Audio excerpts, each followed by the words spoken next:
Okay, so here we are. If I don't just get this together and get these YouTubes going, it's never gonna happen. So it's just the way it is as a content creator. It's all about pushing things out and not having everything perfect. So anyways, that was like 2017. Everything had to be so perfect. But yeah, so let's get on the topics here. I'm gonna go over what I went through the last 2 years, but like I kind of want to say 3 years, because that year before the 2 years really led me to the last 2 years. I hit like a breaking point in my life. It's probably my age, and a lot of people don't realize that I'm in my mid-30s now, and I had to make a decision on what I was doing since I started adult stuff in my 30s. So things are very different for me than they are other people. Starting at a later age, I see things differently. I'm gonna stop and go, well, wait, where's this going?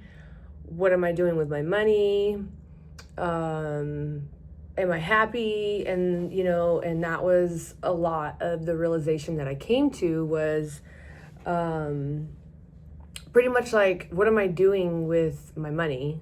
And that's how I started pretty much the whole process of moving to the East Coast.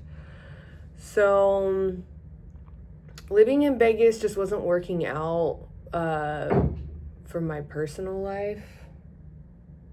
So the fact that I have kids and they're older, they're in school at the time, so it's like I needed a different situation. We were by ourselves there, holidays. We were spending alone all the time, and honestly, my family couldn't really afford to visit us. It just got old. The school system got old. Not having help around got old.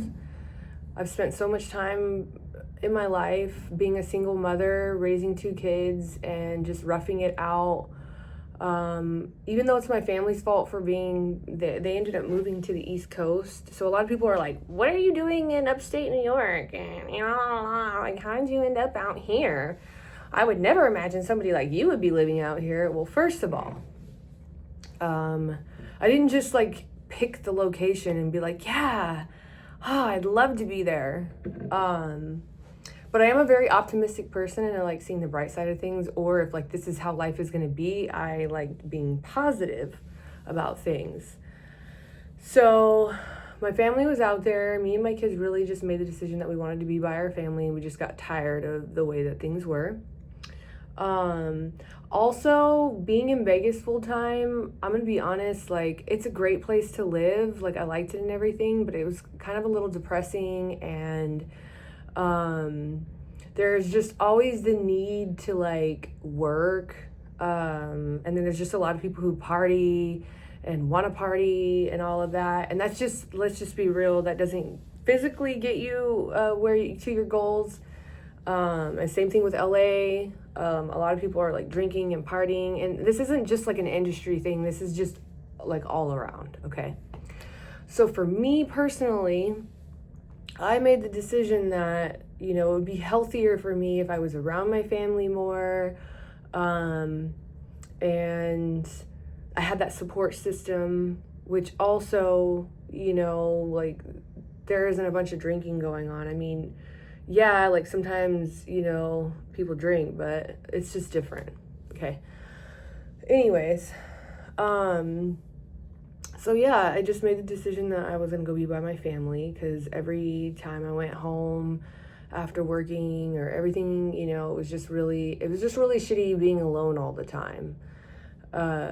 So anyways, I went to the electric forest one day, And I decided while I was at the electric forest, because I really didn't want to move to the East Coast and I didn't want to move that far away from everything, because everybody knows that like most of the work is in, LA, then Vegas and Florida or whatever. And I knew this was going to be like a whole thing and it was going to make things harder on me. But I made the decision, like, what is more important to me in my future? And really it was having a connection with my family and just trying to make what I can work for my career in this industry, and doing the best that I can. I don't need to be the best. I don't need to have the highest numbers. I don't need to win an award. Quite frankly, I don't care. I'm 37 and winning an award, honestly, for me, isn't that big of a deal. I'm not discrediting it. I'm not saying that because I haven't won one. It's never been a thing to me. Winning awards and having like crowd recognitions and being super popular and fitting in with the cool groups, that's just never been my personality. I've always been kind of a loner. I keep my circle small. I like to protect my energy, and that's just my personality. And I'm not hating on anyone who likes to be in the crowds or goes to all the events and wants to win an award. I'm happy for you that that's what you like to do. Awesome. But for me, it's not that big of a deal. This is just a job for me. It is a business. I am good at it. I have star quality and it makes sense for me to do it. And it came calling my name over and over and over. And I just decided I was going to go for it. And then it was going to give me the money that I wanted to have the life I wanted to live. So, and take care of my family the way that I need to. So that's basically how I ended up into the adult industry. And it's worked out for me very, very well. Back to my point of when I realized, okay, I'm making great money now. What am I doing? So I had bought a fixer-upper in 23 in New York by my family when I was visiting. I was like, oh my God, like I could get one of these like places and then I can fix it up. And then when I come out here, I have a place to stay, or I can rent it out or whatever. It'll be like my first investment, because I want to do real estate. Now, there has been a lot that has gone on in the last 2 years. I just went over like the year before how I ended up coming to this conclusion. Now, where do I even begin? I decided, okay, I'm gonna move to the East Coast. I'm gonna get rid of, I'm gonna put my, my kids out there. We decided to stay with my sister. Thankfully, one of my sisters has always been my biggest support, because she didn't have to, she wanted us there.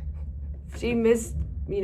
Me and my sister were like really close and we missed each other a lot. And, she was, feeling lonely too and all of that. And, being out there is very small town and cliquey, hard to make friends and stuff like that. So anyways, my sister's like, hell yeah, I'd love to have you guys stay with us. So it wasn't a burden. It was something that she really wanted as well. And it was, to be honest with you, it was a little bit more difficult for me because I like my independence. I like having my own space.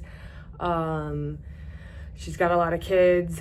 Me and my kids had to part ways, share a room. We had to rotate who slept in the bed at times. This would actually be the second time that I've had to go through this at my sister's house, where my sister took us in and we stayed there. The first time was when I got my business going in Texas, and my dad kicked me and my kids out pretty much like an asshole. Kicked me and my kids out for no reason. I mean, he really just didn't want us around. I mean, that's just the reality of it. And that's not my sob story. That's just the truth. Sometimes we just have to accept the fact that people don't want to be our parents. So anyways, I went and stayed with my sister that time for 3 months until my business took off, and then I was able to get on my feet. And that was the beginning of me being able to afford my own place. And that was a long time ago. That was like 2016 or 17, 2016 or 17. And that was back in Texas. Anyways, that's a whole nother story. So we had to stay at my sister's house for the move, so not really any private space. Now this affected my work a lot. this affected my work a lot. For one, you know, I need private space, obviously, to do everything that I need to do, like video calls, solos, like content, whatever, anything. So that affected it a lot. So I actually had to rent a hotel room. So for a while, I had to rent a hotel room. I was starting the work on my house that I was like, oh, okay, cool, I bought this place cash, and then I'm gonna get it fixed up, and then I'm gonna live in here mortgage rent free, and then I can have my place on the West Coast or whatever. And that is not what ended up happening.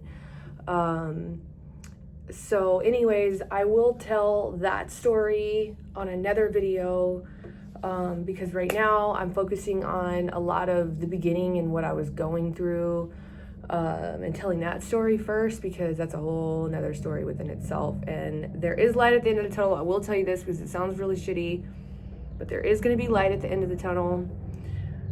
I literally did remarkable, unbelievable, which I've been known to do, just whatever people think that you can't do, and that sounds completely impossible, I have managed to overcome a lot. And I do have to give myself credit for that. A lot of fucking credit. And a lot of people don't know these things about me. All you see is this, you know, oh my God, this pretty picture, this woman, and, you know, and she's just so hot and everything just falls into place for her. No, it doesn't. There is no such thing as pretty girl privilege. It is not a thing. It is not a thing.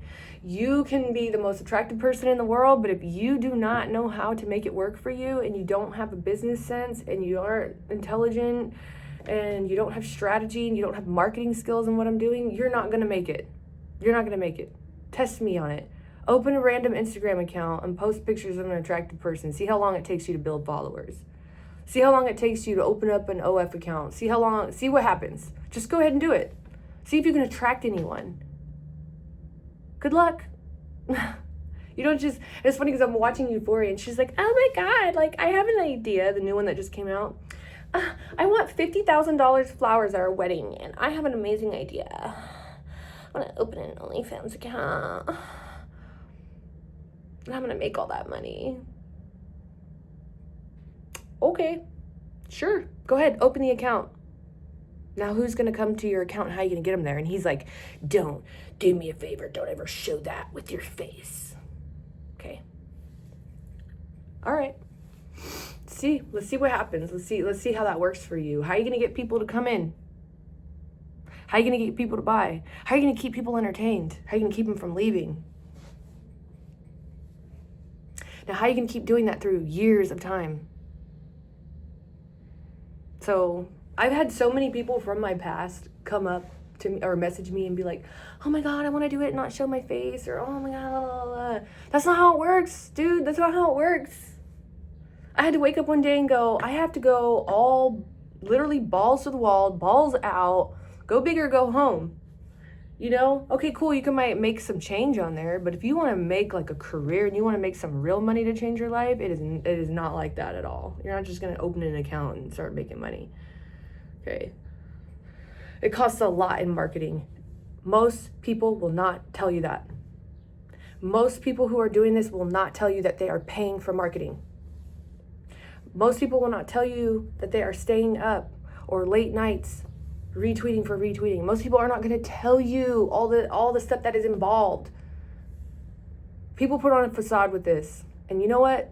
Whatever. It's a part of the fantasy. But it's also giving people a lot of false misrepresentation, for one, on how much money we make, two, whether it's easy to do it or not. It's not easy. I don't even know. Look, I'm getting into this now. I don't even know if we're ready for that conversation. But anyways, that's not the conversation we are having right now. We are having the conversation on what I went through. So, basically, let's go back to the move. I had made this decision at Electric Forest, just all at once, you know. I had some party favors, and it just hit me. Like, make the move. Go be with your family. If your kids want it too, you know. Like, where is the future going? Work is secondary. I don't care who you talk to. At the end of the day, look at Will Smith. All he wanted to be the most, popular, amazing, whatever. But look what happened. Look where it led him. And now he's doing that poll to poll I watched, which is great. And he's talking about it. And he's talking about how he realized like happiness. You could win awards. You could literally be, oh my God, I the most amazing ass. The most attractive, the craziest performer, the wildest performer. You can do all of that, and you can do it for years and years and years, and then what? What? Then what? Okay, so you can get a nice house, you can get nice cars, you get what? Now, I will advocate for money does bring happiness. Do not let no one fool you. People who don't have money will tell you it doesn't bring happiness. But doing it alone and not having anyone to spend it with is where the unhappiness and depression comes in. And that's either because you treated people like shit, you pushed everyone out of your life to get there, or you just quite frankly didn't care until you realized you were alone. And that's just the truth. But I will tell you, for somebody who has a family, money brings happiness. Okay? Because you know what? Everybody's going to be laughing and kiki and ha-ha and in that hot tub I got. That barbecue pit for the summer, amazing. Everyone's coming over, barbecuing. People got a house to live in. Like my kids got a nice house to live in. Their mother got for them. Never had to deal with any, I never had to surrender myself. I never had to surrender myself to a relationship that I did not want to provide or to get things for myself. I never had to put my children into a position that they had to just put up with some weirdo or some annoying person trying to dominate them in their home or abusing them. I never did that. I have been single 11 years and I have never put my children through that. Anyways, it does bring happiness. I have been absolutely happy. I have personal flings here and there all the time, okay? Not all the time, but enough. A couple of times out of the year, I'll sneak around and it's fun. And then I get annoyed and then I'm like, get the fuck out of here or whatever. Or it's just stupid. But anyways, so back to the move. I had to let go of all my things, all the things that I got on my wish list that was heartbreaking. I mean, there was a lot of things that I did figure out how to move. Either I drove it in the car or I shipped it in bags several times. But I had a 4,200, I think it was about 4,000 square foot house, 4 bedrooms, 3 bathrooms. I mean, it was huge. The couch I finally bought was like $5,000. I mean, I had so many things that I had worked so hard for, but I had to see that happiness for everyone, family, security, and all of that, of not being alone. When I'm out of town, my family's there. I had to, because another part of this too is I had an assistant that was amazing in Vegas and she was always there for me. But then she ended up having to move. So it was like there was a factors of things like I was starting to get to the point where I wanted her to move in with me and she could stay there for free and just help me with the kids and stuff like that. But her husband boyfriend at the time ended up getting deployed. So that changed the whole dynamic. I had one person that I trusted that I could lean on, and that changed the whole dynamic. So anyways, so I pretty much lost so many of my things. I do have a few things left because I moved my stuff from my house to an apartment. The stuff that I absolutely needed just for myself, because I was like, okay, I'll just have an apartment on the West Coast, and then I'll have my house on the East Coast. So I moved my bed, which is I treasure, and my TVs and my dresser. I had like heirlooms from my grandmother but I moved those to New York and driving. But anyways, so I lost so much things. I lost all of my clothes. I lost my dildos. I lost my fuck dolls. Like I lost pretty much everything. All of my clothes that were for filming. all of the clothes pretty much that I had, most of my clothes that I had in my closet. I had 2 giant closets. Okay. This is painful for a woman. Okay. So I lost everything, and it was crazy because I'm like sitting there in New York at my sister's house. Like, I have, at this point in my life, I have a dream and I have nothing. And I was making all the money that I needed, but I didn't have anything, you know, to show for it. I mean, I did have that house that I bought, but it wasn't livable. And yeah, so we were crammed up at my sister's house. I went through, I'll tell the contractor story like after this, but I went through 2 contractors. The first one really, really screwed me over. I will get into that in another video. The second one wasn't fully screwing me over or whatever. She was just taking too long, and he had to fix all the stuff the other guy did, so I like ended up paying twice for things, and it was just like really crappy. But the second guy actually got one of my rooms together in there, so I was able to start doing live shows again without paying for a hotel. I was able to do video calls again, and I also had my own personal space. Now, to the next thing. I had no bathroom, no kitchen, no nothing. It was just a room.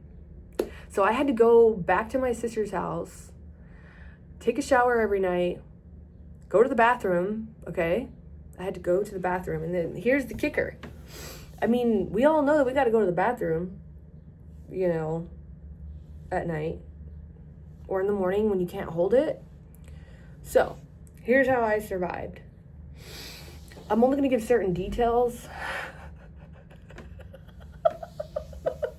I was basically like living off grid, camping. I did get Wi-Fi in there, which was great because obviously I had to work. But I was basically, this went on for a long time. This went on for like months and months. So I'm living in this place. I had gotten one of these camping toilets. I got a camping toilet. And it was like a plastic camping toilet. It sits on the ground, you know, with its little stands and stuff. And then there's a bag, okay?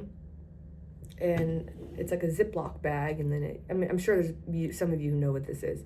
And then this other bag is like out and it goes on it. And then you go to the bathroom and then you roll it up and you dispose of it.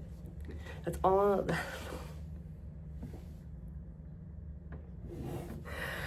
This was rough. Like, most of the time people think that we're living in a castle, but this is like, if you want to, I learned how to rough it out, like from I learned how to rough it out like this from a lot of things that I went through in my childhood that we had went through, to build ourselves up. Like, we lived in a trailer for 6 years.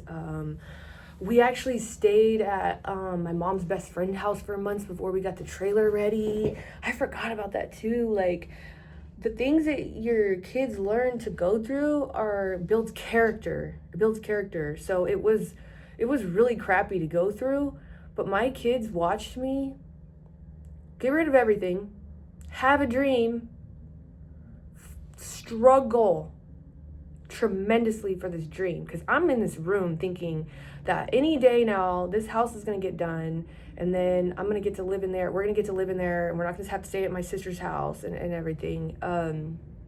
That never ended up happening. As of right now, I had to put it on hold, so I put the house on hold. And then I went and rented a place because I just couldn't take it anymore, because I realized after a year or so that, okay, this isn't a good idea. Like, my kids are too damn old for this. Like, if you're doing something this wild, it's better when your kids are younger, because kids are more resilient, or they're more chill. Like, yeah, sure, okay, we're using a camping toilet. Like, no, teenagers, they're embarrassed. My daughter was completely embarrassed of everything. I totally understand. I totally get it. Like, I understood that. I just thought that things were going to go different. Now, hindsight, everything went the way that it was supposed to, because it pushed me to where I'm at now, which was like a whole nother year later. So anyways, I ended up having to buy a whole nother turnkey house. which I closed on in December. And I finally got there. I finally accomplished this lifelong goal and journey to own something. And not only do I own a turnkey, nice house in a good area with about an acre, a little over an acre. I absolutely love the house that I bought. I'm really happy. This summer is going to be amazing with the house, with all my family and everything. So that's the happiness money does buy. But it wasn't just the money. It was such hard work. So my kids watched me be resilient, persevere through all these things, everything that came to me, like, and everything that I said that was gonna happen. This is so important when you're with your kids and when you're teaching them survival skills in life. Everything that I said that would happen, except for the fact that the house didn't happen, like getting it done. I was like, oh, then I'm gonna have to go rent a place, and now I'm gonna have to go save up my money again, all over again, and buy a house. But I did those things. And I needed to get my son a car because he's like 18 now and he needs a car, and and all of that, and that'll just help us out anyways. Giving me rides to the airport, or he can still drive around and stuff when I leave. Everything came together, and that was one of those vital things you can teach your kids, especially when they're teenagers too, that when life gives you lemons, you make damn lemonade, and you figure it out, and you keep going. And the respect level that they have for me is extremely high. I always had respect from them, but like when they see me accomplish these like crazy ass things, they see the world against me, they see peers against me, they see people talk crap about me all day, but all they see is somebody who works really, really hard and keeps going no matter what anyone says about them, and actually makes it happen. Because let's just be real here, there's so many men who can't even accomplish what I've accomplished, and it's a man and it's a whole family that can't even accomplish the things that I have. That's just it. So yeah, that's a whole story for another time. Like, oh, I feel sorry for your kids, all this like hate comments online. Or no, my kids respect the fuck out of me. I have built character in them. They respect the fuck out of me. They listen to whatever they're like, she knows what she's talking about. They trust my judgment. They trust the things that I say. And then after I fixed the house problem, then I got my son a car. He does help out with it, because he's 18 now, and that's just the way that it works. But yeah, so that's pretty much how, like, that is a very short summed up. I will post another video about the contracting situation. Since my last divorce, and anything in between, like nothing topped the pain that I was going through, getting screwed over by contractors. It was like as if I was going through like a crisis, like a divorce. I wanted to quit so many times. I wanted to throw in the towel. I thought about leaving and moving back to Vegas. I did. I was like, did I even make the right decision? Now, yes, I did. It's small town. A lot of people are like, oh, like it's like snows, or it's like horrible. Like, oh my God, it's small town. There's nothing around. But I see all the positive things. My kids are doing phenomenal in school. They have a social life. They have relationships with people. They have a support system. Now realize everything that is about them.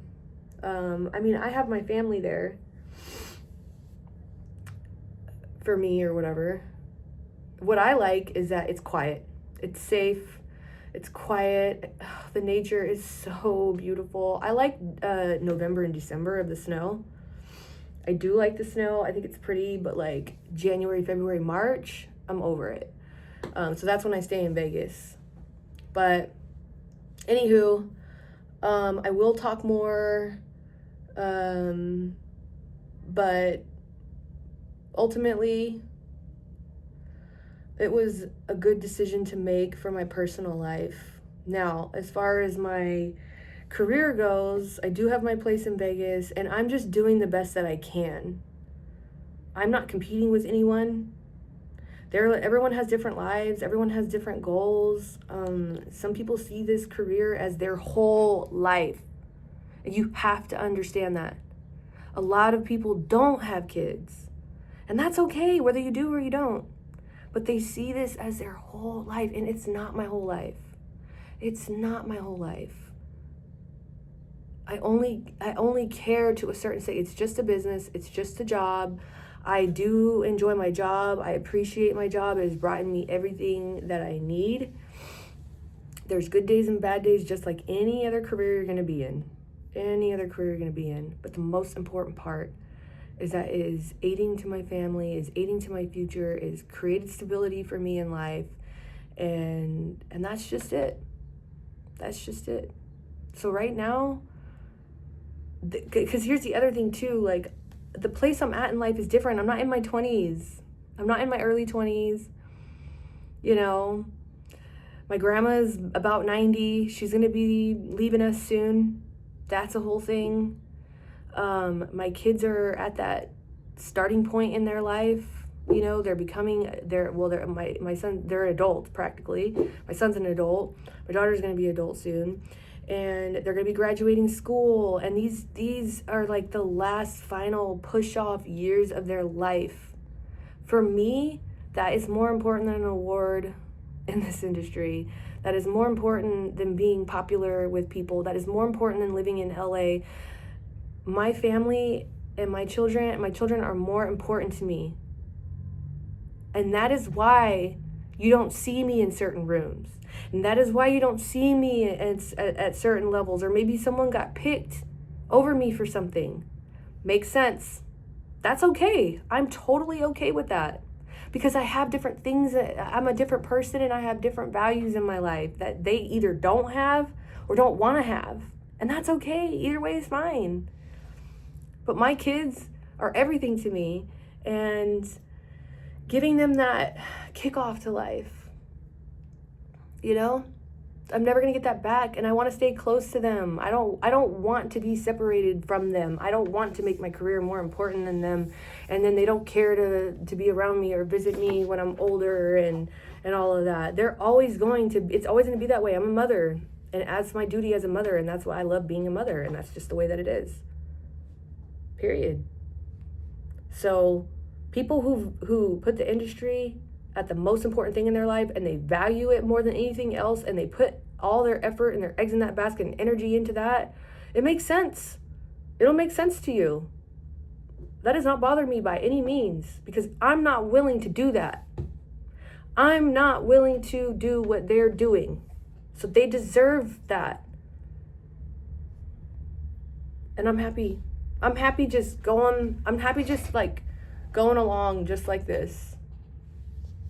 Just staying relevant, going along, doing the best that I can, and sticking around, and it's a career, and I do the best that I can. I am so happy with that.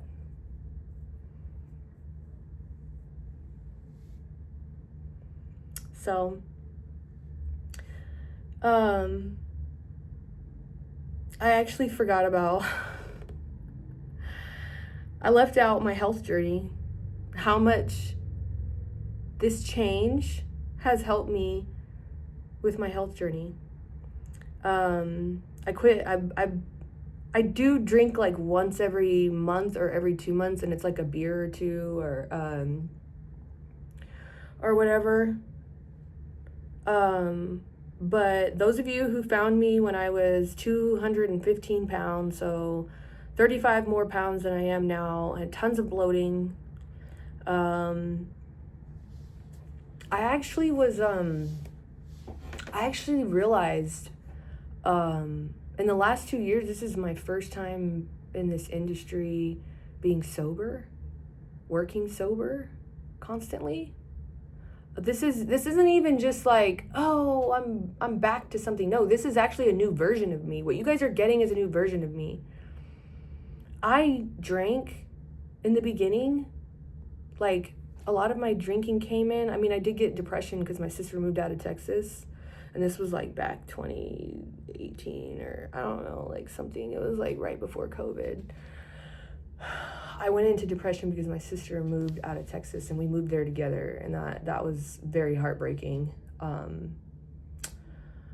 So her husband forced her to move because he didn't want us together, because that's what psychopaths do. But anyways, neither here nor there. So when I first started trying to figure out how to be in the, the spicy world, I started out trying to see clients well before, before the OnlyFans, and then, and Pro came years later, a few years later, a couple years later, I don't know, whatever. I drank, like I had already started drinking, but like I used it to get me through it. And I'm not saying, okay, you have to understand where I'm going with this. I'm not saying like, oh, it was so like, oh my God, I was drinking my sorrows away. No, I was sober, and when I had to work, I drank to get through it. And then I would be sober, and then I would drink to get through it. I drank to get through it, and I was pushing myself because it's what I wanted to do. Don't misconstrue what I'm saying. I'm not saying that I was doing it and I drank to deal with myself. No, I drank to push myself through those moments because it's hard. Being with random people that you don't know is hard. It is not simple. It is not easy. It is hard. Okay? And I am almost 100% introverted. I'm like 25% naturally social. I'm a huge introvert. It was that, and it was just like hard to just push past that barrier. So I did that up until 2 years ago. 2 years ago. So I've had a total of like 7 years from the beginning. I think 6 or 7 years. I don't know. I lose track and it doesn't matter. But the last 2 years was like I had to like refocus, readjust, and realize who I was and what I was doing, because I was like, I can't do this anymore. Like I was so unhealthy. I was probably dying. I looked horrible. I got all bloated and out of shape. People who found me like that, oh my God, you're getting skinny, you're gonna lose your butt. Bro, get out of here. It's never going anywhere. It's always been there. And when I originally popped off, or how I ended up here, was because I looked damn good. Okay, slim, thick, curvy, whatever. I just wasn't bloated and overweight and over the top. Okay, so now all that bloating is gone. I'm very proud of myself, because for a while it was hard for me to get out of that cycle that I was used to, because I just started doing it all the time, like throughout the week and constantly out, and then hanging out with people who were doing it made it worse, 1,000 times worse. And I am not blaming them. I stopped hanging out with people like that, and I'm not blaming them. I was responsible for myself. You are responsible for your own feelings. You cannot blame this industry for your failures or for your crappy emotions, or that is a you problem. That is a you problem. So I had my own thing going on, and that dawned on me like a week ago. I was like, you know what? I actually was drinking all this time to do the job. And I had to learn how to do the job completely sober. Like, that's crazy, So yeah, that was a readjustment for me. Having to create a fantasy for people completely sober was a total readjustment. Things were hard,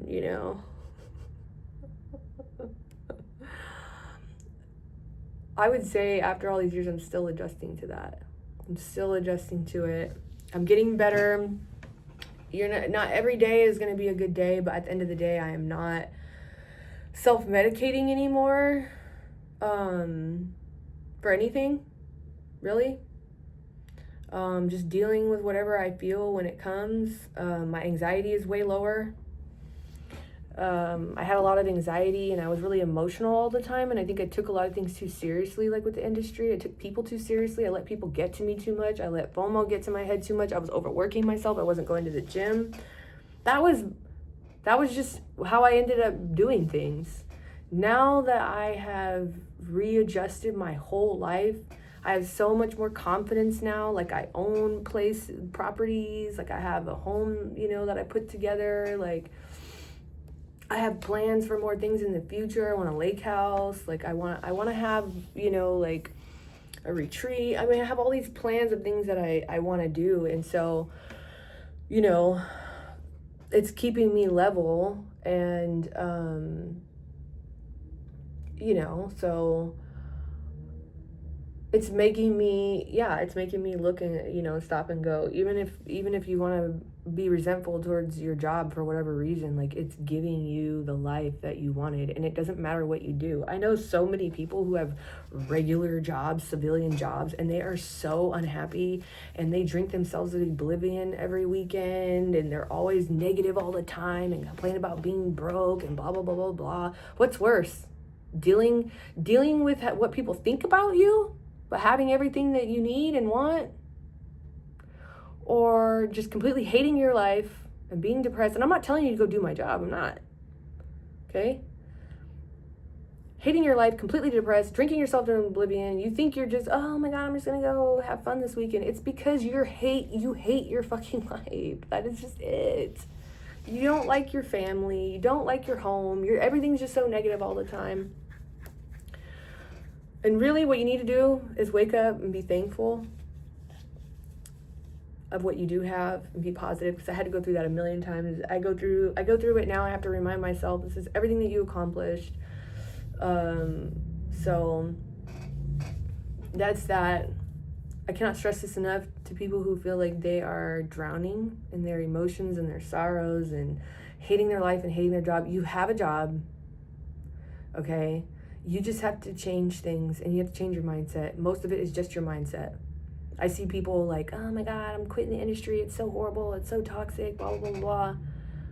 You have had your own personal issues, and you're taking it out on the industry. Like, oh, it's over. You know what? Is it toxic? 100%. Is it hard? 100%. It is. But guess what? You can go get a civilian job, and what? You're going to be upset too. You're going to realize you're going to be upset too, especially for people who start when they're 18 and they've been doing it for years. They actually don't know the difference. They don't know the difference. I know the difference because I started in my 30s. Let's see, I'm 37. Yeah, I started in my early 30s. I started everything in my early 30s. So I was married twice. I was civilian for so long. I had regular jobs. I struggled with those. I had accomplishments with those. I had a successful business that I lost during COVID. Like, I've had a lot of things go on to know that your unhappiness is not tied into the adult industry. It's you, and you're responsible for that. And how you view people and how you view the industry is all on you. So I blame nobody but myself for letting people get to me. I blame nobody but myself for drinking so much. At the time, I blame nobody for myself and thinking as negative as I did. I blame nobody for myself for having FOMO and taking things personally and thinking that everyone's out to get me and blah, blah, blah, blah. It's all you. It's all you. And I hope that somebody who is struggling out there, who puts me on a pedestal, because I love hearing like celebrity people or people that I look up to financially or whatever it is, I don't know. I love hearing them tell the real and the rawness like this, because it makes me feel good. It makes me feel better. Like, oh, okay, like, it's okay. I can get through this. Other people go through this crap too, like, you know? So If you're struggling out there, please reach out to people. Don't try to handle all your problems alone like I have. Try to keep people in your life. Try to be kind towards others. Try to be more understanding, be kind to yourself, man. Be kind to yourself. You know what the biggest thing that made me take a step back and change everything was I had an interview with Alexis Texas, and she told me, dude, you're like too hard on yourself. You're too hard on yourself. You're doing great. Like, you're too hard on yourself. I left that interview. I literally left that interview and I cut out toxic. There was somebody very toxic in my life and I cut them out. I literally did. I walked away from that interview and I had a completely different outlook. I was like, she's right. That was the beginning when I started to quit drinking. That was the beginning when I started trying to work out again. That was the beginning of when I decided to move and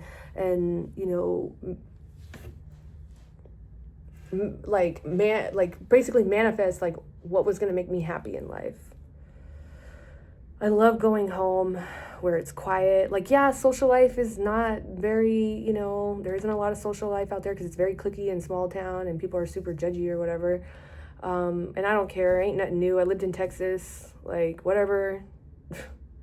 You have to put respect on my name, though, because I own houses, like, I'm successful. I live in the nice area. Like, you can't call me a piece of shit. Like, you can call me a whore, but you can't call me a piece of shit. And then you go, oh, yeah, but she, yeah, I'm doing good. Yeah. I'm doing good. I'm going to keep doing good.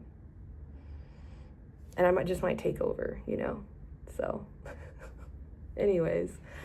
So, yeah. That basically, sums up a lot. So I think I'm going to stop now because it's been almost an hour and I need to plan some more work. I need to go to the gym. But yes, I am so proud of myself I feel beautiful. I feel amazing. I feel great. And that's what's most important.